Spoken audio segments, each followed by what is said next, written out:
Pernah kepikiran nggak gimana jadinya kalau kekuatan terbesar yang membentuk dunia kita, yaitu uang, justru jadi pahlawan buat planet ini? Nah, itulah ide di balik perbankan hijau. Hari ini kita bakal bedah gimana dunia keuangan mulai beralih warna jadi lebih hijau. Setiap detiknya, triliunan rupiah bergerak ke seluruh dunia. Uang ini membangun kota, menciptakan teknologi baru, dan mendorong inovasi. Ya, uang itu punya kekuatan. Kekuatan untuk membangun, atau sebaliknya, merusak. Dan sayangnya, inilah kenyataan yang sering kita hadapi. Selama puluhan tahun, yang namanya kemajuan itu seringkali datang dengan harga yang mahal. Kerusakan lingkungan, mulai dari pabrik yang bikin polusi sampai hutan yang digunduli, banyak dari proyek ini dibiayai oleh pinjaman bank. Nah, ini dia pertanyaan yang mengubah segalanya. Gimana kalau institusi yang sama, yang tadinya ikut mendanai masalah, sekarang justru jadi bagian penting dari solusinya? Jawabannya ada di sebuah konsep yang kita sebut perbankan hijau atau green banking. Ini bukan sekedar produk baru yang ditempel stiker hijau ya. Ini tuh sebuah ideologi baru yang secara fundamental mengubah cara bank berpikir dan beroperasi. Jadi apa sih sebenarnya perbankan hijau itu? Gampangnya gini. Ini adalah sebuah filosofi di mana bank secara sadar dan aktif memasukkan faktor lingkungan ke dalam setiap aspek bisnis mereka. Tujuannya? Untuk mendukung pembangunan yang berkelanjutan, jadi keuntungan hari ini nggak merusak planet buat anak cucu kita nanti. Oke, konsepnya keren. Tapi gimana prakteknya di dunia nyata? Nah, kita bisa melihatnya kayak dua sisi dari satu koin yang sama. Yuk, kita lihat lebih dekat. Di satu sisi ada yang namanya operasi internal. Ini intinya tentang bank bersih-bersih rumah sendiri. Jadi mereka mengurangi dampak lingkungan dari operasional mereka sehari-hari.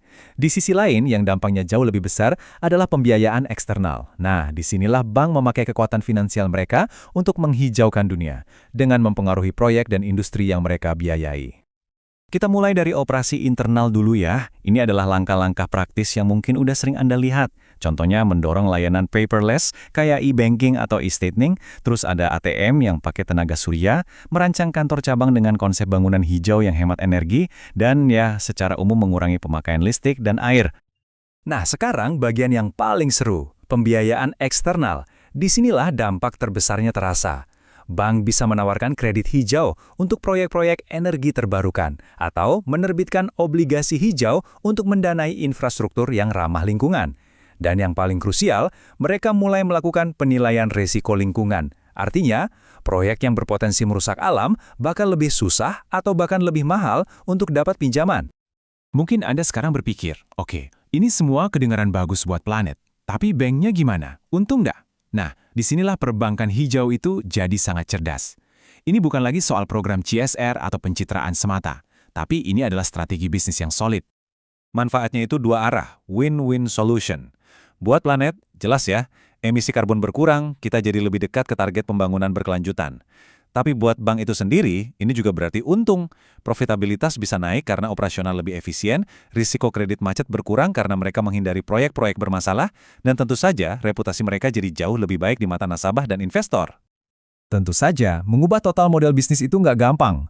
Perjalanan menuju perbankan yang lebih hijau itu penuh dengan rintangan dan tantangan yang sangat nyata. Beberapa tantangan utamanya tuh, pertama, biaya investasi awalnya gede banget buat teknologi baru. Terus seringkali, nasabahnya juga belum sepenuhnya sadar atau paham soal produk-produk hijau ini. Belum lagi isu keamanan data di layanan digital, kurangnya peraturan yang mendukung dari pemerintah, dan kadang komitmen dari para petinggi bank itu sendiri yang belum menjadikan ini prioritas nomor satu. Nah, ini membawa kita ke pertanyaan kritis yang jadi perdebatan para ahli. Semua langkah-langkah hijau ini, apakah beneran ngasih dampak positif ke kantong bank? Jawabannya, ternyata cukup rumit. Jadi ada dua sisi dalam debat ini. Banyak studi bilang, dalam jangka panjang, praktek hijau ini bisa meningkatkan profitabilitas dan mengurangi risiko. Tapi studi lain, termasuk beberapa di Indonesia, menemukan bahwa dalam jangka pendek, biaya implementasi yang tinggi itu justru bisa menekan keuntungan. Jadi ini lebih kayak investasi jangka panjang, bukan sesuatu yang hasilnya bisa langsung dirasakan. Tapi ada satu temuan yang menarik banget, khususnya dari penelitian di Indonesia. Ternyata, bank yang punya investor asing cenderung menunjukkan dampak positif yang lebih kuat dari praktik hijau ini. Kenapa? Ya, seringnya karena mereka membawa standar global, keahlian, dan juga tekanan dari investor internasional yang memang menuntut keberlanjutan. Gerakan ini sebenarnya bukan hal yang baru-baru amat loh. Perjalanannya sudah puluhan tahun. Kita bisa lihat jejaknya mulai dari pelopor kayak Triodos Bank di Belanda tahun 1980-an. Momentumnya makin kenceng waktu Bank Sentral, contohnya di Bangladesh tahun 2011, mulai bikin kebijakan resmi. Akhirnya, regulator lokal seperti OJK di Indonesia pun ikut serta dengan merilis aturan di tahun 2017. Ini menunjukkan kalau perbankan hijau adalah gerakan global yang terus menguat.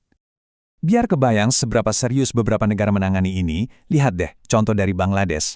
Bank sentral di sana mewajibkan setiap bank untuk mengalokasikan minimal 5% dari total pinjaman mereka khusus untuk pembiayaan hijau.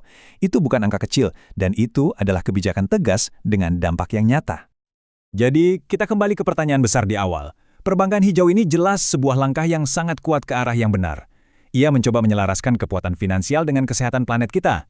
Tapi pertanyaannya tetap ada. Saat bank menjadi lebih hijau, apakah itu sudah cukup untuk benar-benar mengubah arah dan menciptakan masa depan yang berkelanjutan bagi kita semua? Nah, itu adalah sesuatu yang patut kita pikirkan bersama.